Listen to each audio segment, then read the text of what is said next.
Bonjour Grégory Paul, comment Bonjour, vas-tu? ça va, ça va. Alors, donc je te présente auprès des spectateurs Grégory Paul, Paul P-O-L.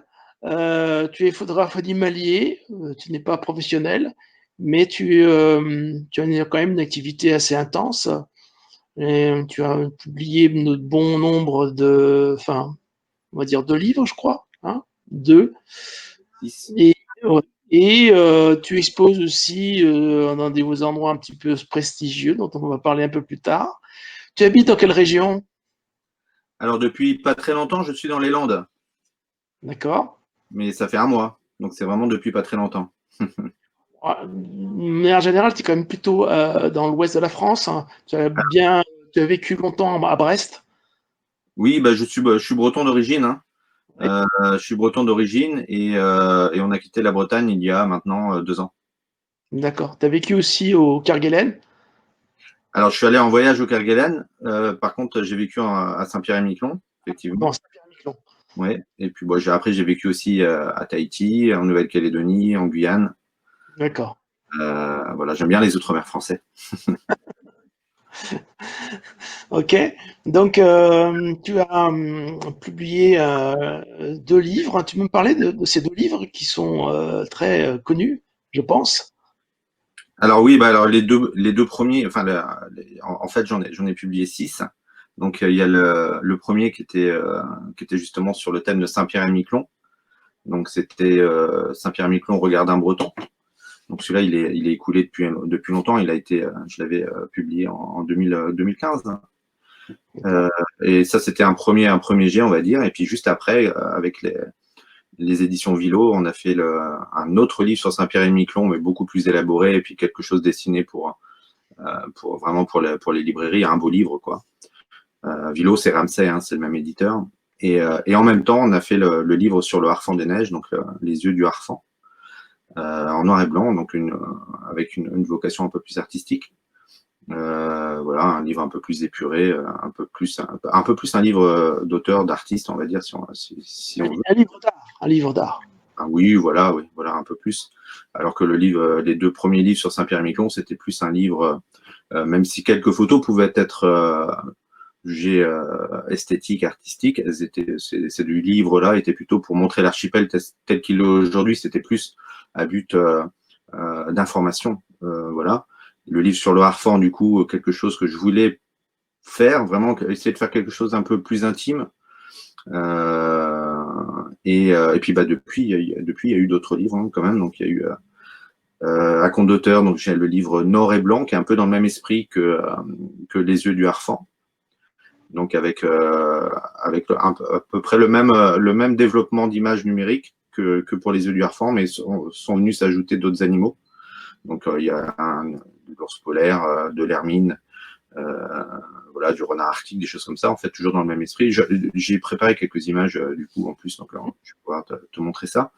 Mhm. Un autre livre un petit peu différent aussi, donc ça, ce qui s'appelle Sénégal, tout simplement. Donc avec des animaux d'Afrique en général et au Sénégal, mais surtout un livre un peu plus humaniste où on voit un peu plus les gens, les travailleurs du lac Rose, par exemple, qui cherchent, qui récoltent le sel, les sculpteurs du marché, etc. Voilà. Ensuite, j'ai un autre livre qui pour l'instant est que en maquette chez Ramsay. Donc là, c'est le livre Un nouveau souffle. J'ai 1 ou 2 images aussi. Donc c'est sur les baleines et mammifères marins des outre-mer français, justement. Euh, c'est pour ça que je parlais de mon attachement à ces terres-là. Et, euh, et là, il y avait je l'ai là, tiens, d'ailleurs. Et ça, c'est le dernier qui est sorti voilà, à Saint-Pierre-et-Miquelon, qui est sorti le mois dernier. Voilà. Ça, c'est pareil, c'est plus un carnet de voyage. Voilà, En fait, ce sont mes images, mais les gens peuvent noter des choses. Voilà. Bon, c'est plus un livre qui est destiné à l'archipel, hein, on va dire, hein. Voilà. Et puis, on est sur le livre, toujours pareil, chez Ramsay, donc le livre sur notre voyage au Kerguelen, hein, le voyage que j'ai pu faire à bord de l'Astrolabe, le nouveau patrouilleur polaire de la Marine nationale. J'avais gardé quelques contacts, hein. Moi, je suis ancien marin de la Marine nationale, donc j'ai fait 23 ans, j'étais un navigateur, donc après, bah, on arrive à savoir où un peu plus où se renseigner pour pouvoir participer à des choses comme ça. Donc ça, c'était exceptionnel. Et les textes, c'est Dominique Lebrun, qui est écrivain de marine, voilà, qui était avec moi. Donc on a vécu cette aventure ensemble. Donc on s'est bien trouvé. Voilà, donc ça, c'était chouette. Donc lui, il sait écrire, donc ça, c'est bien. Moi, je sais faire un peu de photos, il sait en faire aussi, mais par contre, moi, je sais pas écrire comme il le fait. Donc là, pour les livres, voilà, j'en suis à peu près là. Puis après, il y a d'autres projets qui sont en cours, mais là, actuellement, avec le confinement, le Covid, etc., il y a pas mal de choses qui sont mises en suspens. Entre autres chez Ramsay, hein, donc il y a des choses qui devaient être publiées déjà cette année. On devait sortir du coup deux livres. On attend simplement de voir ce qui se passe un petit peu avant de sortir trop de livres. Et puis le deuxième livre sur Saint-Pierre-et-Miquelon qui va être réédité aussi donc aux éditions Ramsay avec un livret supplémentaire de 30 pages. Voilà. Voilà pour l'actualité livre. Voilà. Après, des projets, il y en a plein maintenant. Des projets livres en tout cas. À Paris, tu as une expo aussi à Paris? Oui, alors actuellement, il y a une expo collective sur les grilles du Jardin du Luxembourg. Donc ça, c'est de nouveau sur le thème des Outre-mer, hein, thème qui m'est cher. Voilà, c'est une grosse expo. On est 30 photographes. Alors, on n'a pas tous. Il y a des photographes qui ont une photo, mais moi, j'ai la chance, j'en ai 10. Alors, dans ceux qui sont connus, dans les photographes qui sont connus, il y a Laurent Balesta, forcément. Forcément, il est connu. Il y a Frédéric Larrey. Il y a des photos de Thomas Pesquet aussi, donc notre astronaute français. Et voilà, en fait, là, c'est super sympa, quoi. Donc, moi, je présente sur cette expo-là, je présente des photos de Saint-Pierre-et-Miquelon, des Kerguelen et de Mayotte. Voilà. D'accord. Voilà. Donc, c'est assez sympa, mais j'ai pas encore vu l'expo, moi. Ensuite, je voulais te poser la question de matériel. Qu'est-ce que tu utilises comme matériel? Tu travailles avec quoi? Oui, alors la marque que j'utilise, c'est Canon. Hein. Depuis que je suis passé en numérique, en tout cas. Quand j'étais en argentique, j'étais en Nikon, j'étais au Nikonos pour les photos sous-marines. Et puis un jour, je suis allé dans un magasin spécialisé de photos. Et puis, comme je voulais mettre vraiment à la photo de façon un peu plus poussée, il y avait un kit, hein, tout simplement un Canon argentique. J'avais pris tout le kit. Et puis, après, quand je suis passé en numérique, c'était l'occasion de garder les premiers objectifs. Et puis, après, j'ai évolué chez Canon. Donc, au niveau des boîtiers, actuellement, j'utilise le 5D Mark III, ça, que j'ai gardé parce que je l'utilise dans mon caisson Huggy pour les photos sous-marines. Parce que sinon, à chaque fois, il faut changer de caisson aussi. C'est pas toujours, c'est très onéreux déjà. Et puis bon, c'est encore un bon boîtier. Et je suis passé à l'EOS R. Donc là, j'ai l'hybride de chez Canon, enfin un des derniers. Voilà, je voulais tester aussi. Donc ça, c'est plutôt chouette. Je suis assez content. Et puis sinon, quand je fais des missions ponctuelles, j'ai la chance d'avoir la possibilité d'emprunter du matériel chez Canon. Donc pour ça, le CPS de Canon avec Alain Tombois, ils sont plutôt bien pour ça. Ouais. Ils nous mettent facilement à disposition du matériel pour qu'on puisse faire des images, promouvoir un petit peu le matériel et puis tester aussi, donner notre avis. Donc voilà. Donc en fait, je suis en Canon. Tu es amateur, tu n'es pas professionnel, tu ne gagnes pas ta vie principalement avec Alors, la photo. ouais, excuse-moi. Du coup, si en fait, alors je suis photographe professionnel, auto-entrepreneur, et d'un autre côté, je suis pompier d'entreprise à mi-temps. Voilà. D'accord. Et je suis ancien marin de la Marine nationale, donc ça, j'ai quitté la marine il y a 3 ans maintenant. Et justement, pour faire le pas de faire le pas et entrer dans la photo professionnelle, bon, c'est pas évident. Donc, j'avais essayé d'assurer un petit peu le coup. Et du coup, je suis toujours pompier d'entreprise à mi-temps. Et heureusement, parce que cette année, j'avais l'intention d'arrêter complètement l'année dernière. Et puis, je crois que j'ai bien fait d'arrêter parce que là, c'est un petit peu plus difficile. Il y a eu pas mal de voyages annulés. Les livres aussi, pareil, comme je disais tout à l'heure, qui sont les publications qui sont un peu mises en attente, en suspens. Et voilà, donc en fait, je partage les deux. Ça me laisse pas mal de temps pour faire de la photo, pour m'occuper de tout ça. Et puis, j'espère maintenant à court terme, en fait, de ne plus faire que des activités liées à la photo. Voilà. C'est pas que de vendre des photos, c'est aussi encadrer des voyages, des choses comme ça, quoi. D'accord. Tu fais pas des stages photos. Et des stages aussi. Ouais. Ah, des stages aussi, tu fais. Ouais. Alors, donc, on peut te contacter sur un site internet, sur une page Facebook. Oui, alors sur la page Facebook, je suis assez actif dessus. Donc Grégory Paul Photographie. Instagram aussi, je suis assez actif, même si j'aime moins. Je suis un peu plus vieux, donc peut-être que Instagram, je Mhm. mets moins les rouages. Et puis après, sinon, il y a la page, il y a la page web, oui, qui est aussi Grégory Paul Photographie, avec de possibilités de nous contacter. Il y a des onglets contact et tout ça. Bon, après le site, lui, par contre, c'est moi qui l'avais fait. Là, par contre, aussi bien je fais de la photo que je suis pas du tout un infographiste ni un spécialiste du web. Alors, le site, il est ce qu'il est. C'est moi qui l'ai fait comme ça. Et puis bon, il y a des images dessus, quoi. Voilà. On va dire que c'est plus un portfolio. C'est un peu fait de briques et de broc, mais voilà. Bon, pour l'instant, je l'utilise quand même. Et puis, il y a des gens qui me contactent via ce site. Donc, D'accord. ça fait quand même un petit travail. Voilà. Mhm. Bien, tu vas nous montrer tes photos, les photos que tu as choisies. D'accord? Alors, on va essayer de faire ça. Alors, je fais. Hop.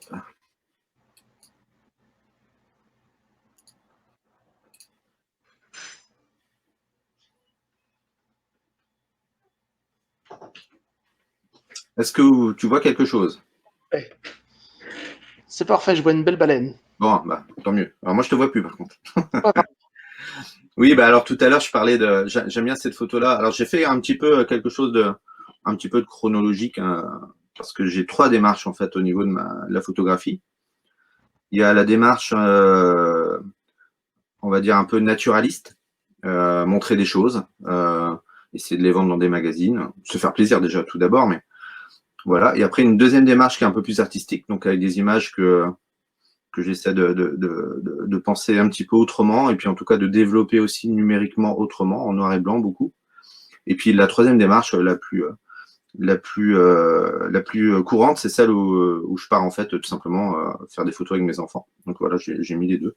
Donc je montre surtout les photos que j'aime montrer parce que c'est un travail que je veux montrer. Donc c'est d'autres photos qu'on verra après. Et tout ce que je fais généralement avec les enfants et tout comme ça, c'est des choses que je montre que très rarement. Je le fais. Là, c'est vraiment plus le côté promenade familiale, quoi. Voilà. D'accord. Donc cette photo-là, justement, ça c'est. Je parlais du Nikonos tout à l'heure. Ça, c'est un scan de diapositive. Donc c'est une de mes premières photos qui a marché un petit peu, on va dire. Je l'avais eu dans les magazines. C'est une vieille diapositive au départ. Elle a été faite en 2002 et j'avais dû la mettre de côté. C'est en Polynésie française. Mhm. Dû la mettre de côté et je l'avais complètement oublié cette photo-là. Et puis quand en 2010, parce que j'ai beaucoup déménagé, en 2010, je suis tombé sur une enveloppe avec cette diapositive à l'intérieur. Donc c'était 8 ans après. Et j'ai retrouvé cette diapositive-là que je pensais perdue, en fait, tout simplement. Et puis à ce moment-là, je l'ai fait scanner et puis et du coup, elle était un peu publiée dans les magazines. Elle avait remporté un prix aussi au concours photo de la Gacilly. Donc c'est une photo que j'aime bien hein, parce que c'est l'aventure et puis c'est vraiment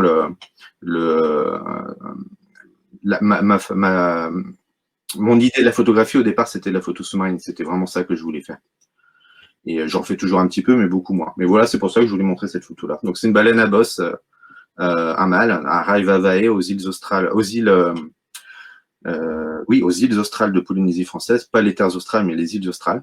Voilà. Donc en fait elle vient vers moi et puis quand je suis en apnée, puis quand elle me voit, elle fait un virage comme ça voilà, qui donne cette impression de voler. On Voilà. voit pas sa queue parce qu'elle elle est en train de tourner, justement. C'est ça? Voilà, alors on aperçoit en fait sa queue. Alors, je ne sais pas si vous la voyez, on aperçoit sa queue, mais elle est vraiment en plein virage. Ouais. Voilà, c'est pour ça que ça rend cette image un petit peu particulière parce que il manque la queue qu'on devine après. C'est ça qui est étonnant.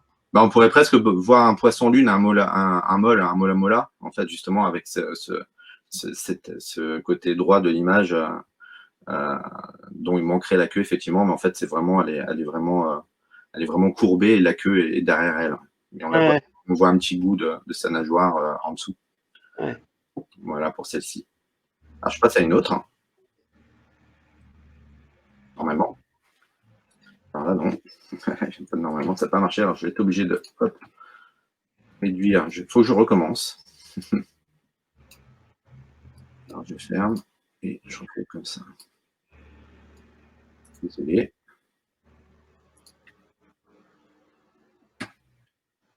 Alors, je ne sais pas si tu les vois ou s'il faut que je recommence.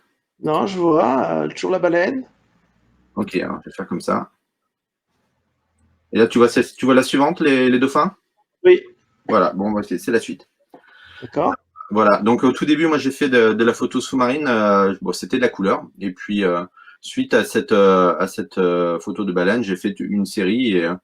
Et là, ça c'est beaucoup plus récent, c'est les dauphins turciope à Mayotte, donc à la limite du lagon. Là, je suis en numérique maintenant. Et du coup, c'est à la tombée de la nuit, donc c'est très sombre.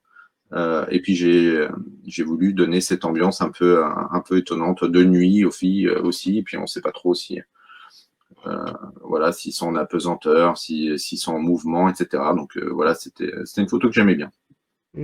D'accord. C'est vrai Bon. qu'il est c'est assez, le fond est très noir, pourtant il y a de la lumière. Ouais. Alors C'est la surface est vraiment juste là. Elle est, d'accord. en fait, on pourrait imaginer que le haut de la photo, juste au-dessus, la surface est là. Donc je suis en apnée, hein. Je suis Ah juste, ouais, ouais, je suis juste à côté. La baleine aussi à Bosse, hein, juste avant, c'est des photos en apnée. pourtant tu as l'air, profondément, ça a l'air profond là où tu es. Je sais pas, étant donné que la baleine est largement au-dessus de toi, tu Ah dois ben, être, j'étais pas mal en apnée il y a une époque. ouais. C'est en 2002, hein, ça fait quand même du coup 18 ans. Et Ah ouais? j'étais plongeur dans la marine, donc j'étais assez entraîné. Ah ouais, d'accord. Mais oui, oui, bah là pour le coup en apnée, je descendais assez profond. Voilà, je n'étais pas un professionnel de l'apnée, mais si, je pouvais faire des photos à 20 mètres en apnée, ça me posait pas de difficulté. Ouais. Par contre là, non, les tursops, c'est beaucoup plus récent. Puis je suis pas profond, je suis à 6 mètres, hein, 6 mètres de profondeur, je suis à peu près à leur niveau. Et j'aimais bien, en fait, là, ils sont en période de reproduction, donc en fait, ça cavale dans tous les sens.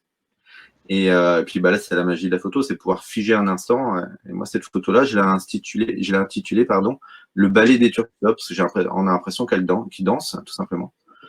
Mais là, ça va très vite. Par contre, c'est assez physique parce que bah, ils nous ignorent hein, complètement. Là, ils sont entre eux. C'est un peu Mmh. comme on peut imaginer au Brame du Cerf, où en fait, bah, ils sont tellement omnibulés par autre chose qu'ils vous oublient, quoi. Et Mmh. ça cavale dans tous les sens. Par contre, ouais, là, c'est physique. Ouais. Alors, on va pas profond, mais par contre, on palme. Et là, bah, toujours, voilà, on va ressortir un petit peu de l'eau. Là, c'est toujours à Mayotte. Ça, c'est une queue de baleine, hein, tout simplement. Le post-traitement, alors, c'est du numérique, donc elles sont toutes mes photos numériques sont prises en couleur. Et, euh, et après, j'ai cette volonté d'essayer de faire un noir et blanc qu'on pouvait trouver à l'époque sur les pellicules, c'est-à-dire des noirs assez profonds, mais sans que ce soit charbonneux. Mmh. Voilà, et ça, en fait, ce type de noir et blanc, en fait, c'est grâce à Sebastião Salgado, donc photographe plutôt de guerre, spécialisé des exodes, et qui ensuite s'est mis à faire de la photographie de nature, tout simplement parce qu'il en a eu marre de tout ce qu'il a vu, en fait, tout ce qu'il a vu, tous les reportages qu'il a pu faire, en fait, l'ont profondément marqué. Donc c'est un J'imagine. franco-brésilien Mmh. bah, qui est connu, hein, bien sûr. Et Mmh. c'est noir et blanc, en fait, que j'ai trouvé beau. Ben, en fait, j'avais un peu cette recherche-là. Je dis, ben, voilà, moi, j'aimerais bien essayer de faire ce type de noir et blanc. Et en essayant de faire un petit peu ce qu'il faisait au niveau du post-traitement, ben, je suis tombé sur mes propres noirs et blancs, ce qui est plutôt sympa. Donc, et en fait, finalement, c'est plus les noirs et blancs de Sebastião Salgado. Du coup, bah, c'est pas mal. En cherchant à voir un petit peu comment les autres font, ben, des fois, on tombe sur notre propre touche, notre propre patte. Voilà. Et sinon, bah, pour l'histoire de cette baleine, on pourrait croire que c'est une baleine qui plonge, qui sonde, et en fait, non, elle est en train de frapper l'eau. Donc, en fait, elle a dû frapper une dizaine de fois, une dizaine, quinzaine de fois. Elle frappe tout simplement la surface de l'eau. C'est pour ça qu'il y a cette gerbe qui est toujours là, parce que l'eau n'a pas tout le temps de retomber, qu'elle est déjà en train de claquer la surface. Et en fait, elle apprend à son baleineau. Elle a un baleineau qui est juste à côté. En fait, c'est de l'apprentissage. Elle montre à son baleineau comment on frappe la surface soit pour alerter, soit pour enlever des parasites, ou etc., quoi. Mmh. Et ça, c'est à Mayotte. Ah oui, d'accord. Ouais, celle-là, c'est à Mayotte. Autant les tursiops juste avant, c'était à Mayotte aussi, et la baleine à bosse, c'était en Polynésie française. Alors là, c'est différent. Donc là, on était sous les tropiques. Et là, Bon. maintenant, là, on est en zone subantarctique, c'est-à-dire qu'on n'est pas du tout non plus en Antarctique. On est aux îles Kerguelen, mais les Kerguelen ne sont pas en Antarctique. Il y a beaucoup de gens qui pensent que c'est très au sud, comme beaucoup de gens pensent que Saint-Pierre-et-Miquelon est très au nord. Mmh. Bah, c'est pas le cas, hein. En gros, Saint-Pierre-et-Miquelon, c'est à la même latitude que Nantes. Donc, Paris est plus au nord sur la planète que Saint-Pierre-et-Miquelon. Ah ouais? Ouais, ouais, ouais. Et bon, par contre, c'est pas du tout les mêmes conditions météorologiques, les influences océanographiques. Je me Le pose. stream, Voilà. peut-être? Le Gulf Stream, en fait, ils ne l'ont pas. C'est le courant du Labrador pour Saint-Pierre-et-Miquelon, hein, je parle, parce que là, on est d'accord, il n'y a pas de manchot dans l'hémisphère nord, il n'y a pas de manchot à Saint-Pierre-et-Miquelon. Mais du coup, pour les Kerguelen, qui est à l'inverse dans l'hémisphère sud, dans l'océan Indien, entre l'Afrique et l'Australie. Mais en fait, il faut prendre l'Afrique, l'Australie, et puis vous tracez un triangle. Et voilà, c'est des îles isolées françaises. Et en fait, si on reporte à peu près la latitude aussi, on est en Europe. Voilà, on serait en Europe si on reportait la latitude dans le sud, on serait en Europe. Donc on est vraiment loin de l'Antarctique. Mais il y a les manchots, il y a des otaries, des éléphants de mer, etc. Des orques, beaucoup. Voilà. Et là, dans ma recherche du noir et blanc, ce que je disais de façon un peu plus esthétique, je cherche une attitude chez les oiseaux. Voilà, peut-être une attitude humaine. La plupart du temps, je cherche aussi un regard, parce que je trouve que le regard attire. Et puis c'est intéressant de réussir à avoir le regard de l'animal sans qu'il se sente en danger ou sans qu'il fuit. Bon, après, les manchots, ce ne sont pas des oiseaux farouches, surtout au Kerguelen. Voilà, je me suis installé, hein, je suis au 300 mm, donc je suis installé, et puis après, il me tourne autour. Voilà. Donc c'est assez sympa parce que on les regarde vivre. Là, c'est un peu une période, ils sont un peu dans la période de parade nuptiale. Donc, ils s'offrent des petits cailloux, des bouts d'algues séchées, des choses comme ça. Et puis, bah, là, en gros, le matin, ils vont quasiment tous, se mettre à l'eau. Ils vont passer leur journée en mer pour pêcher, pour se nourrir. Puis le soir, bah, ils ressortent tous. Donc, bah, ça tombe bien, c'est là qu'on a les meilleures lumières. Et puis, bah, du coup, bah, voilà, je les attendais au lever du jour et au coucher du soleil. Des petits Mmh. manchots papous, c'est manchots papous. D'accord. Ils sont super marrants.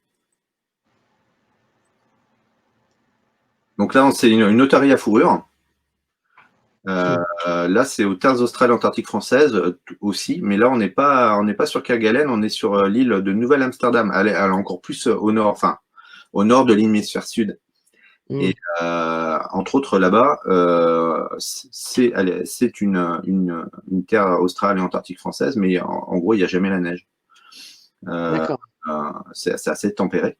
Et par contre, toute cette zone, en fait, regroupe la deuxième plus grande population d'otaries à fourrure du monde.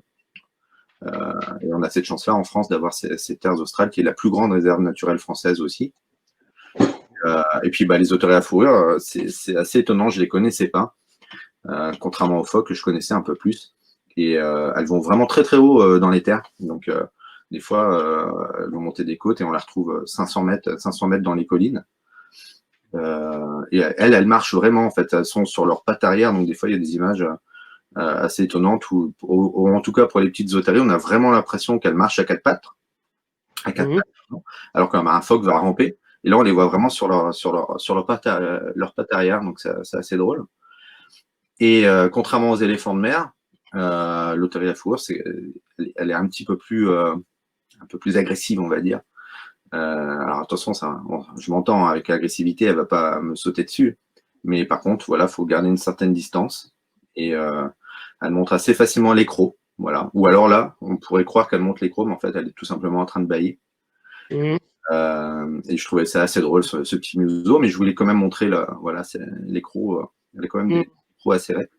Mmh. Et là-bas, Nouvelle-Amsterdam, en fait, les consignes, parce que Nouvelle-Amsterdam, en fait, comme Kerguelen, c'est pas une terre habitée. Ce ne sont pas des terres habitées, ce sont des terres où il y a des gens qui sont en permanence. Il y a des bases. Et on appelle ça les hivernants, ce sont ceux qui restent toute l'année. Et après, sinon, il y a des scientifiques qui viennent pour 4 mois, 5 mois. Et les consignes pour l'otarie à la fourrure, entre autres, c'est que dès qu'on s'éloigne de la base, on doit se munir d'un bâton. Alors, le bâton, c'est pas pour agresser les otaries, mais c'est au cas justement où l'otarie viendrait à être un peu agacée ou viendrait à essayer de mordre. En fait, on tend juste le bâton et c'est le bâton qu'elles attaquent, en fait. D'accord. Elles mordent un coup, puis voilà, elles ont montré qu'elles étaient les chefs, et puis après, on peut passer, quoi. D'accord. Ça, c'est valable pour les mâles et les femelles, mais en fait, à l'inverse, ce qui est super drôle, c'est que les bébés otaries, en fait, à un moment, moi, j'étais assis, ils venaient sur moi, quoi. Donc, j'étais obligé de me reculer. En plus, j'étais avec un 100 mm, j'étais beaucoup trop près. Mmh. Et elle venait sur moi, mais par contre, ça faisait pas plaisir à la maman. Donc, toujours un œil sur la maman bon, après, les papas, les mâles sont plus imposants, mais ils s'occupent un petit peu moins de leurs enfants. Voilà. C'est plus les mamans qui sont bienveillantes envers leurs petits, quoi. Il y avait pas mal de scènes d'allaitement. Voilà. Alors là, je passe à une autre photo. Celle-là, j'ai voulu en parler parce que elle est extraite de mon livre Les yeux du harfang. Mmh. Elle a reçu pas mal de prix. Mmh. Euh, c'est une de celles qui a reçu la médaille d'or au Salon national des beaux-arts, dans la section naturaliste, par exemple. Là, j'ai été primé aussi cette année au Siena Award, donc en Italie. Et je voulais l'en parler parce qu'en fait, ce qui est marrant, c'est que j'ai fait un gros travail sur le harfang des neiges. Et la photo qui maintenant a le plus de succès, c'est celle-ci, alors qu'en fait, ce serait la plus facile à faire au final. Ouais. Parce qu'en fait, à partir du moment où on arrive à approcher un harfang, qu'on a un bon téléobjectif, mais en fait, voilà, on peut faire un plein cadre sur le visage du harfang. Là, en plus, il y a un petit crop, hein, donc il y a un petit recadrage. Et voilà, donc voilà, c'était pour souligner, enfin, en fait, ces choses un peu étonnantes où nous, en tant que photographe, on va faire une photo qui nous paraît très difficile, qui nous apporte beaucoup et qui plaira pas à d'autres. Et puis cette photo-là qui, pour l'instant, marche plutôt bien, qui a ses défauts, hein, bien sûr, mais qui marche plutôt bien. Et alors qu'au final, demain, si je retourne sur les endroits, sur mes spots, sur les endroits que je connais, je la refais, quoi. Ouais. C'est vrai que c'est d'une finesse et d'une beauté. On voit tout le détail des plumes autour du bec, c'est extrêmement fin. C'est C'est un bel oiseau, déjà, c'est un beau sujet.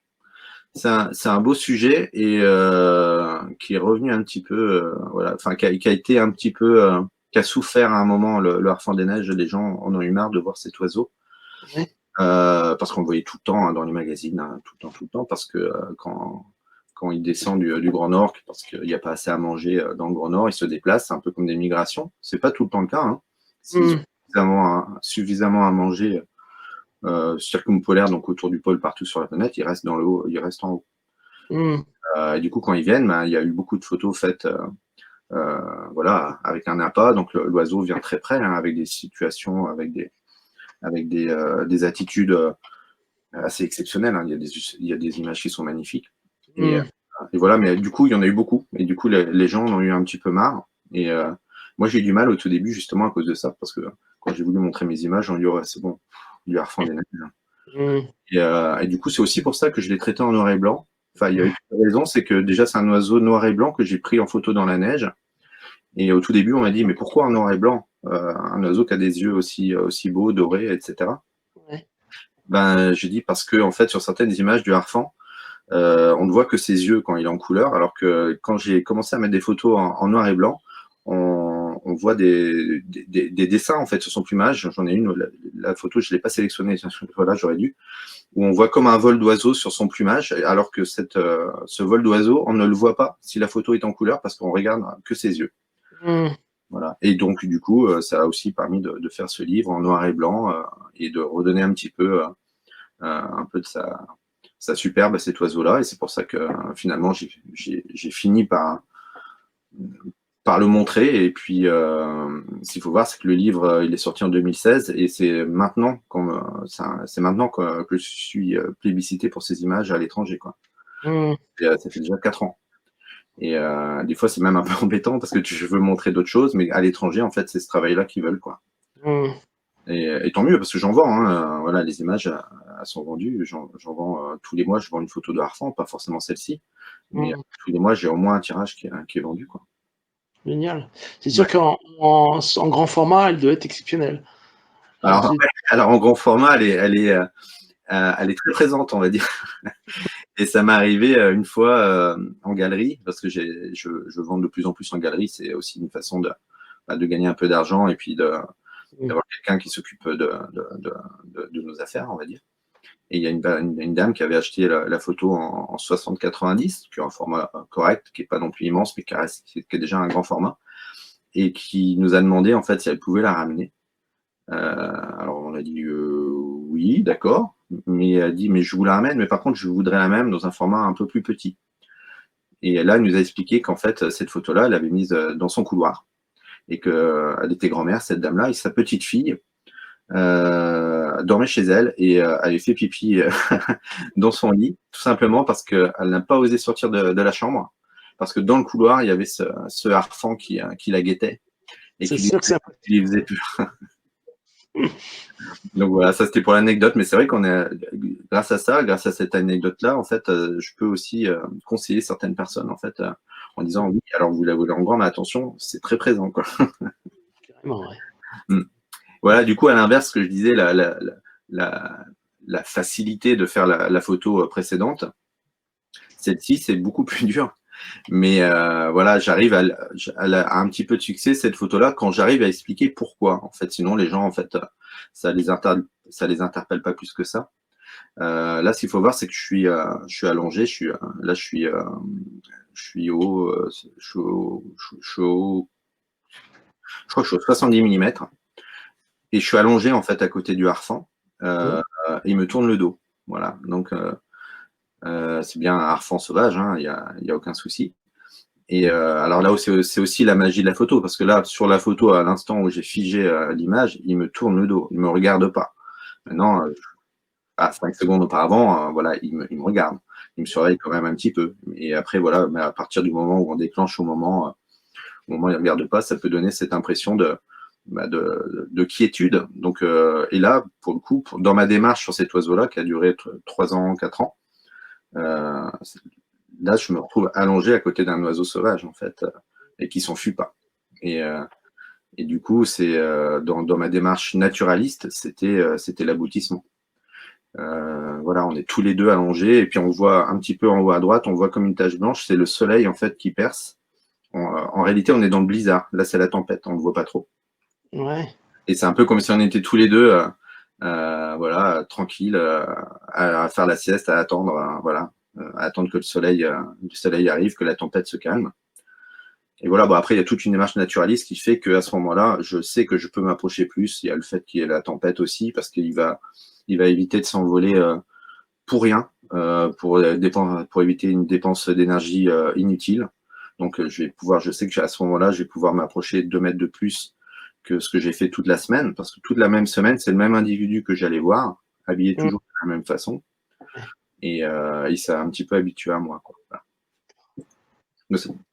Dans toute ma série sur l'Arfand des Neiges, personnellement, c'est ma photo préférée. Mais pour tout ça, Mmh. voilà. Ben, elle n'est même pas affichée chez moi encore, en plus. Il va falloir que je me fasse une. Voilà, au tout début, je parlais de Noir et Blanc. En fait, ça, c'est l'autre livre, toujours un peu dans le même esprit, post-traitement noir et blanc, très épuré. Voilà, bah, c'est une petite hermine. Bon, après, je suis breton, en plus, c'est le symbole de la Bretagne. Voilà, bon, là, l'avantage maintenant, c'est que par rapport aux premières photos de Harfang des Neiges, par exemple, j'avais pas le même matériel. J'ai pu faire des choses assez sympas quand même, mais voilà, ça me permet aussi de mettre le pied à l'étrier, puis de séduire un petit peu Canon, comme je disais tout à l'heure, comme d'autres collègues photographes, voilà, qui prêtent plus facilement du matériel de meilleure Mmh. qualité que je peux pas forcément tout le temps m'acheter. Et voilà, donc la petite Hermine dans le Jura. Voilà, j'aime bien cette photo-là. Dans le Jura. dans le Jura, ouais, en France. Du coup. Et celle-là est sélectionnée cette année aussi et finaliste de nouveau du Salon national des Beaux-Arts, mais qui est annulé, enfin reporté, voire annulé. D'accord. En tout cas, elle est dans le 10 finalistes. Là, j'ai pris aussi je vais parler un petit peu de l'ours polaire. Alors, c'est le seul ours polaire que j'ai rencontré. Alors, c'est pareil, voilà, quand on montre des photos d'animaux sauvages, un peu arctiques, tout ça, on pourrait donner l'impression que j'y suis allé souvent. Ouais. Je suis allé 2 fois au Groenland. Une première fois grâce à mon travail, mon ancien travail de marin de la Marine nationale. Et une deuxième fois exprès pour faire de la photo. Donc, cette photo-là, en fait, bah, c'est pareil, ça peut dire beaucoup de choses. On peut avoir l'impression que je suis à côté de l'ours et tout ça, alors qu'en fait, non, je suis dans un zodiaque. Et lui, il est sur un bout de banquise, voilà. Et il est en train de respirer, en fait. Il est en train de sentir l'air. Est-ce qu'on a une menace pour lui? Ça se trouve, c'est l'odeur du moteur qu'il aime pas. Mais j'ai trouvé qu'il avait l'air bien. C'était au moment, en fait, des grosses polémiques avec la photo de l'ours malade qui arrivait près d'un village. Et d'ailleurs, j'avais partagé celle-là pour dire, celui-ci me paraît en bonne santé, en tout cas. Et du coup, pour parler de l'ours polaire et du réchauffement climatique, c'est aussi pour ça que je l'ai mise. J'ai mis la photo suivante. Voilà. Là, c'est au Groenland. Et donc, vous voyez une dame qui est en son linge. Et puis, en haut à droite, il y a une peau d'ours polaire qui sèche. Ouais. Voilà. Et à un endroit où soi-disant, je dirais pas où c'est, c'est au Groenland en tout cas, où soi-disant tout ce qui est utilisation de la peau, des dents, tout ça est totalement interdite. Visiblement, ça doit pas trop l'être parce que ça sèche bien quand même à la vue de tout le monde. Et du coup, le lien entre les deux, pourquoi j'ai montré ça, je crois que j'ai mis, voilà, on la voit mieux là. Pourquoi je montre ça? Parce qu'on parle beaucoup du réchauffement climatique, de l'ours polaire qui fuit son milieu, qui est pour beaucoup. Rien à manger. Pardon? Il n'y a plus rien à manger. Voilà, à certains endroits en tout cas, mais c'est pas partout. D'autres endroits, il va très très bien. Mais surtout, en fait, on met. Alors, le réchauffement climatique, bien sûr, il est là. Hein. Là, on peut vraiment plus le nier. Mais ce qui fait que, surtout, que l'ours polaire meurt, enfin disparaît, c'est pas le réchauffement climatique, c'est bien l'homme. Alors, pour pas faire des grands discours sur les chiffres et tout ça, en fait, on va dire qu'à peu près sur 100 ours, il y en a 3 qui naissent sur une année, et on en tue 5. Voilà. Ouais, donc, déjà, on tue plus d'ours polaires qu'il n'en est. Donc, réchauffement climatique ou pas, voilà, on y est quand même pour beaucoup. Et voilà, c'est pour ça que j'ai voulu mettre cette photo-là qui est un peu symbolique. Donc, dans un endroit où on ne peut pas exploiter sa peau, voilà, elle sèche à la vue de tout le monde sans aucune impunité. En tout cas, sans aucune inquiétude. C'est dans une grande ville, ça? Non. Non, c'est pas dans une grande ville. C'est au nord du cercle polaire, quand même, voilà, au Groenland, dans l'ouest. Voilà. En fait, c'est à Sisimiut. Voilà. On y va que par la mer ou en avion, quand les conditions le permettent. On peut pas, il n'y a pas de route. Voilà, là c'est autre chose, totalement aussi. C'est aussi pour montrer que je fais des photos ailleurs qu'au froid. Et là, on est plus dans la démarche aussi que j'évoquais sur une recherche un peu plus artistique. Et il y a souvent des images, alors quand on ne peut pas en parler, ça ne parle pas aux gens forcément. Mais voilà, moi je suis très attaché à ma famille. Et il y a beaucoup de voyages qu'on fait en famille. Donc souvent je fais moins d'images que si j'y allais seul, mais par contre j'en profite aussi avec eux. Et là, cette photo, pour moi, elle veut dire beaucoup de choses parce que, bon, c'est un zèbre, déjà, c'est joli, c'est sympa, un petit zèbre. Mais voilà, j'ai 2 enfants précoces, donc qu'on appelait avant surdoués. Hein, maintenant, on a changé ce terme, on dit précoce parce que finalement, ils ne sont pas si surdoués que ça partout. Ils ont des difficultés morales, des difficultés de raisonnement, parfois, en fait, beaucoup de choses qui les perturbent. Et on les appelle souvent, ces enfants-là, des enfants zèbres. Justement, parce qu'un coup c'est blanc, tout va bien, un coup c'est noir, en fait, c'est en dents de scie, c'est toujours rayé, en fait. Leurs émotions se partent de rayures, on va dire. Et du coup, je suis avec mes enfants pour cette photo-là. Et puis là, c'est ma fille, en fait, qui, qui avait repéré ce zèbre-là et moi, j'avais mis un petit piège photo de chez Jama à distance avec enfin, un déclencheur à distance qui avait fait déclencher mon boîtier. Et ma fille avait dit, ah ouais, mais j'ai mangé une pomme. Tu crois que si je laisse la moitié de ma pomme, il voudra la manger? Et en fait, j'en ai profité, c'était un peu un appât. J'ai posé la pomme, on s'est éloigné. Bon, c'est des zèbres qui ont l'habitude de voir du monde, hein. Mais du coup, il est venu et en fait, voilà, je suis au 16-35. Donc là, pour le coup, au 35 mm. Et en fait, le zèbre est un peu au-dessus. Il est venu pour renifler la pomme et j'ai déclenché. Ouais. Voilà, c'est un mélange de, voilà, de ça, de ce voyage en famille, le symbole du zèbre, l'animal, et aussi pour montrer que je fais aussi quelques photos en Afrique, quoi. D'accord. Et je crois que pour la série Noir et Blanc, c'est tout. D'accord. J'ai d'autres choses si tu veux. Et si tu veux. Voilà, donc du coup, je fais aussi forcément des photos couleurs à partir du moment où, de toute façon, elles sont prises en couleur numériquement. Ouais. Voilà, là, c'est des photos une photo qui sera dans le livre sur les Kerguelen. Et qui est présenté, qui est dans mon expo sur les Kerguelen actuellement, qui tourne un petit peu partout aussi. Là, ce que je trouvais assez intéressant dans cette image, c'était vraiment les couches de nuages avec les lenticulaires et puis au-dessus tout le plafond. Ouais. Voilà, donc j'utilise aussi ce moyen en fait d'image pour illustrer des magazines, des choses comme ça, et entre autres, au mois de décembre, là, on a avec mon ami Dominique Lebrun, avec qui on fait le livre sur les Kerguelen. On aura 14 pages dans le magazine de Chasse-Marée, où on va parler un petit peu des Kerguelen avec un recoupement entre notre aventure à nous là-bas et l'histoire en fait de Kerguelen. Donc, il y a aussi des photos d'archives et tout ça. Voilà, hop, pardon. Il y a une finesse dans la photo là. Le numérique, c'est quand même assez génial hein, parce qu'on a une définition qui est incroyable. Bah maintenant c'est pas mal, hein. Là, bon après en plus là pour le coup j'ai du bon matériel, hein. C'est Canon qui m'a mis à disposition. Là je suis avec le 1DX Mark II de chez Canon, donc qui a pas forcément enfin c'est pas la meilleure résolution. Par contre au niveau autofocus c'est assez exceptionnel. Et bon maintenant ils ont fait le 3. Et puis là je suis au 16-35 f2 que j'aime bien, voilà, pour les paysages.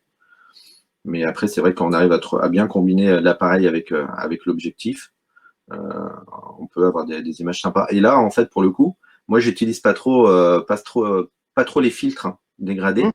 Et je sais pas si tu te rappelles, avant de partir en mission, je t'avais demandé des filtres qui sont pas forcément des filtres exceptionnels. C'était les filtres Stillgear de chez Jama, entre autres. Ouais. Et moi, ça m'a bien dépanné, voilà. Donc c'est aussi pour ça que le ciel, toute la partie haute est plus foncée, ça donnait un contraste.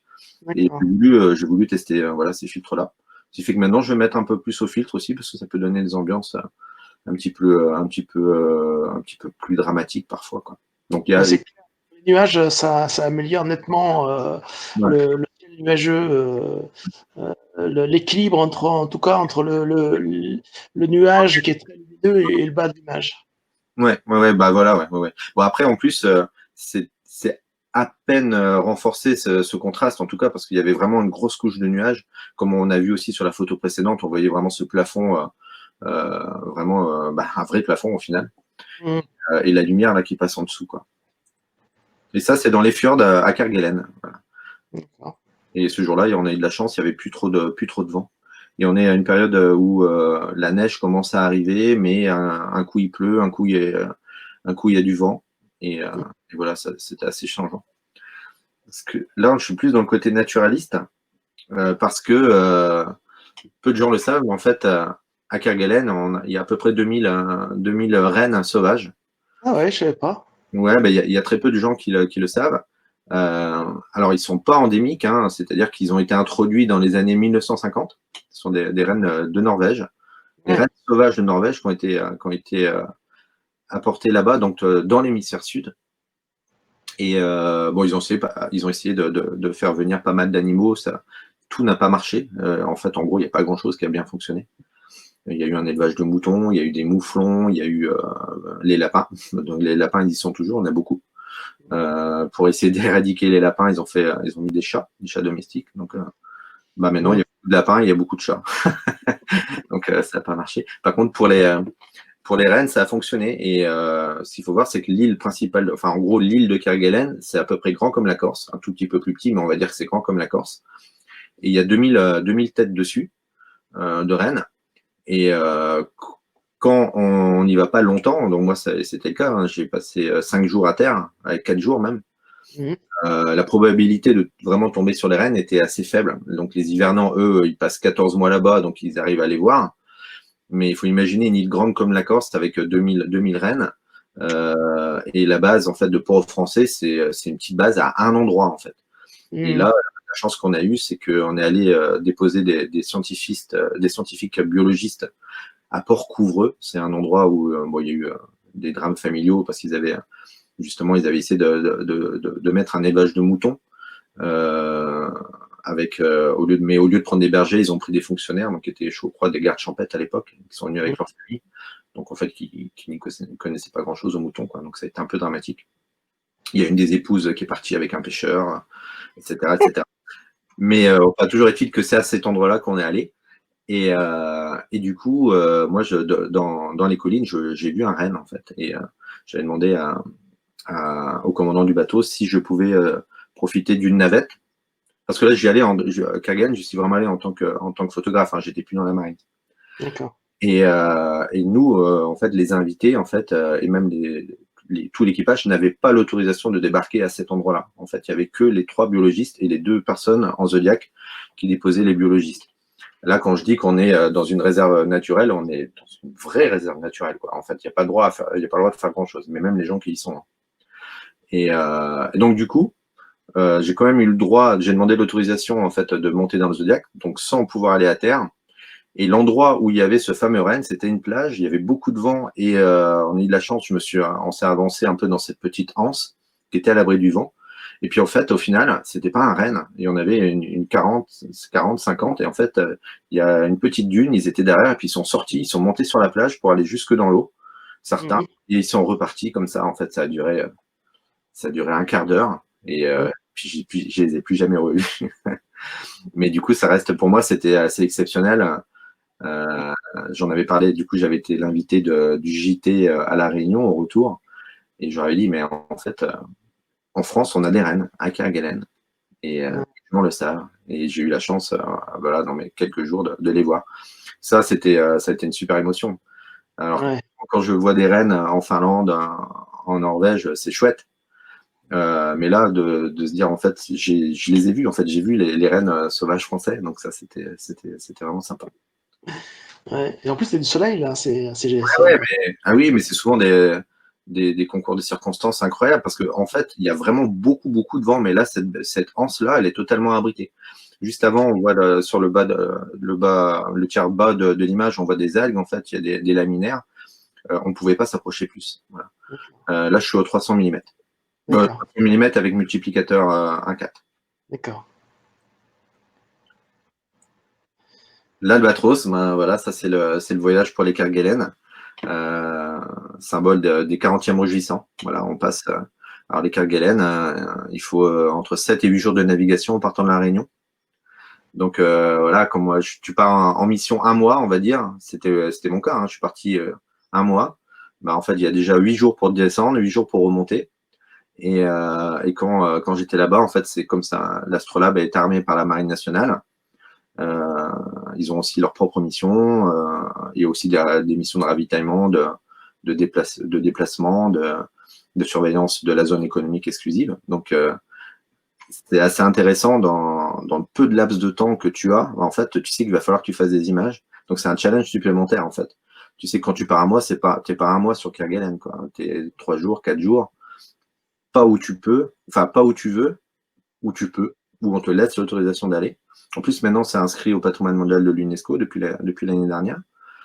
Donc voilà, j'aime bien cette photo-là parce que c'est vraiment le symbole des 40e rugissants, de la navigation pour y aller, et puis avec l'Albatros Royal, voilà, qui est là et qui profite aussi des vagues que font le bateau et qui vont remuer un peu les poissons, et puis ils en profitent.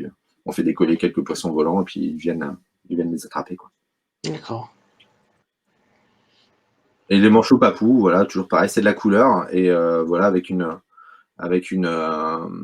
ambition un peu artistique. Voilà, j'essaie de changer un peu ma façon de faire pour pas tout le temps avoir un portrait typique de manchot. Et là, c'est le soir. Voilà, ils sont en train de remonter dans les rochers. Voilà. Et puis voilà, cette photo-là, elle fonctionne assez bien. Alors pas avec tout le monde, mais moi j'aime bien. Et voilà, là c'est au lever du jour, donc c'est les mêmes manchots papous. Voilà, ils commencent à être en couple. Là, ils sont en couple, ils commencent à se rapprocher un peu. Et puis j'aime bien essayer de montrer quelques attitudes. Voilà, j'aime bien leurs ailes déployées comme ça. On sent que c'est un couple, quoi. Voilà, on devine qui est la femelle, on devine qui est le mâle. Un peu une attitude humaine. Mmh. Ils regardent tous les deux vers un endroit qui pourrait. Voilà, après, si j'étais poète, je dirais qu'ils regardent vers l'avenir. Mais heureusement, je suis pas poète, donc je vais pas le dire. Et puis des choses, voilà, pareil, plus classiques. Donc toujours l'hermine. Donc je la traite en noir et blanc, mais aussi parfois en couleur. Et voilà, ce sont pas des photos spectaculaires. En général, j'essaie d'apporter une touche de douceur avec des animaux sauvages, parfois dans des conditions assez rudes. Hein. Il fait froid, il y a du vent, il y a de la pluie. Dans le Et Jura, là, encore. là c'est dans le Jura, ouais, ouais. Et là, l'hermine, en fait, elle a une petite posture. En fait, elle paraît douce. Bon, après, elle est belle. Elle est belle au départ. C'est un très bel animal. Et puis voilà, c'est toujours un peu de douceur, un peu de chaleur, alors qu'il fait froid. Quoi. C'est ça que j'essaie de montrer dans mes images. Et voilà, j'ai montré pas mal de photos de Harfang des Neiges en couleur, en noir et blanc, mais voilà, pour dire aussi que j'en fais aussi en couleur, différemment. Voilà. Cette photo-là est dans le dernier livre sur Saint-Pierre et Miquelon. D'accord. Je l'ai beaucoup photographié là-bas. Ouais. Et je continue. Voilà.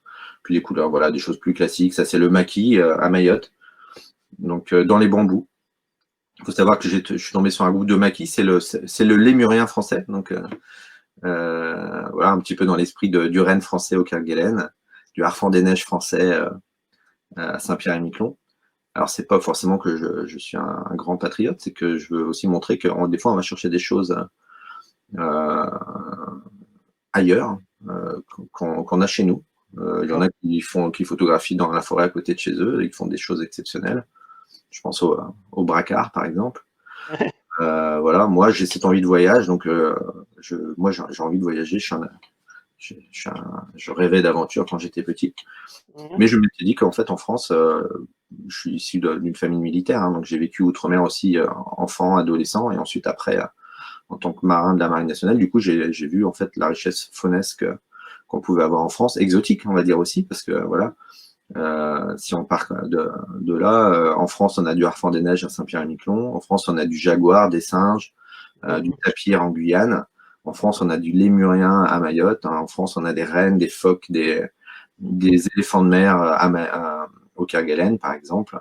On a des baleines en France sur tous les océans du monde. Enfin, voilà, c'est un petit peu, ça me permet de travailler sur un thème. Voilà. Je suis assez suivi par la ministre de la Mer là-dessus, et qui était ministre des Outre-mer juste avant. Et du coup, voilà, ça donnera lieu à un livre bientôt. Ok. Encore un dernier voyage à faire. Ce sera l'année prochaine. Voilà, je suis en train de préparer mon voyage en Guyane. Et pour essayer là, mon Graal, ça sera le jaguar. Le jaguar français. Non, je plaisante avec ça, mais voilà, ça sera le jaguar. Bon, après, il y aura d'autres choses. Hein. À chaque fois, quand je pars pour faire quelque chose, je profite aussi de ce qu'on peut trouver à côté. Donc voilà, c'est vraiment mon but. Et puis toujours cette recherche, voilà, du regard aussi. J'aime bien ce regard de l'animal. Donc autant tout à l'heure, on avait des photos noir et blanc très épurées, presque du hiké, que des fois, à l'inverse, je suis dans de l'image assez saturée. Voilà, pareil. Des choses plus classiques. Et puis bah voilà, des photos de paysages aussi, parce que voilà, pour les livres, etc., ben, je montre aussi les endroits où je suis allé rencontrer ces animaux. Et voilà, je crois que c'est la dernière. Voilà, les rennes, voilà. Les rennes français. Les Bah, rennes écoute, français. Grégory, merci beaucoup pour toutes ces magnifiques photos. Je pense que pas mal de gens ont appris des choses avec ce diaporama, cette présentation. Ils ont appris que j'étais bavard. Et ben, écoute, je te remercie et puis à très bientôt. Merci Marc, à bientôt. Bonjour à tout le monde. Merci.